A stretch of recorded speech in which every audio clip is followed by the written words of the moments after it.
All right, let's talk about the Gayatri Mantra. Now, a lot of us know it as this incredibly powerful prayer, but what if it's much more than that? What if it's actually a kind of spiritual technology designed for a very specific purpose? That's what we're getting into today. So we're going to peel back the layers and ask the big question. What is the secret, the hidden science that's encoded within its 24 ancient letters?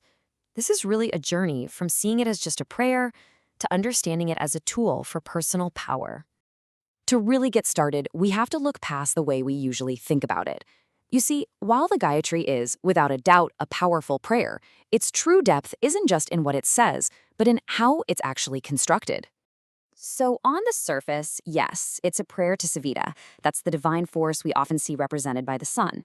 And we're asking for our intelligence to be inspired. And that's beautiful. It's a powerful intention all on its own. But you have to see that as just the front door. The real magic, the science of it, is hiding in plain sight. And this brings us to the core idea of this whole explainer. The mantra isn't just one solid block of sound. No, it's a carefully assembled system, a composite of 24 distinct units of power. Let's just focus on this number for a second, 24. This number isn't random, it's not arbitrary. It is the key, the very thing that unlocks the mantra's potential to literally transform our character. Now here's where it gets really interesting. The claim is that each one of these 24 letters is like a seed. It's a container holding a very specific virtue, a unique power. So when you focus on one, you're not just chanting a sound, you're actively awakening a specific quality inside yourself. And when these virtues start to manifest, that leads to what are called siddhis. Now, let's be super clear here. We are not talking about magic or supernatural tricks. The source defines siddhis as the tangible, positive, real-world results that naturally happen when you build a character of virtue. It's the practical, successful outcome of all that inner development. So how does this actually work, right? How do a bunch of ancient letters translate into modern success and a brilliant personality? Well, the source material gives us a really powerful and clear analogy. And this right here just brilliantly illustrates the whole concept.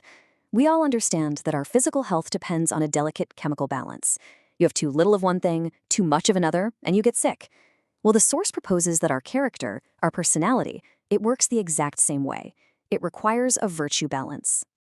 And here's the crucial point. A deficiency in these core virtues creates an imbalanced personality. And that imbalance, that's what creates the obstacles in our life. But just like medicine can restore your body's chemical balance, these spiritual practices can restore your character's virtue balance. And when that balance is achieved, that's when brilliance and success just start to flow naturally. Okay, so this raises a pretty obvious question. If it's the same mantra for everyone, why do we see so many different results in people? The source actually explains this paradox beautifully. I mean, think about it. How can the same set of 24 letters give a student better memory, an artist more creativity, and a leader more clarity? It seems totally contradictory, but the explanation is incredibly elegant. The source gives us this fantastic analogy. Just think about milk. It's one substance, but what it does is totally tailored to the person who's consuming it. It's not because the milk changes, right? It's because the person's needs are different.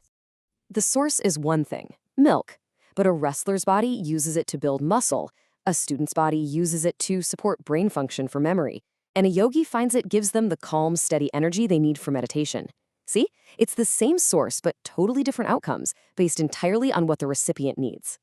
Or, to put it another way, think of one sun shining on a huge ocean. It creates millions of individual, shimmering reflections on the waves.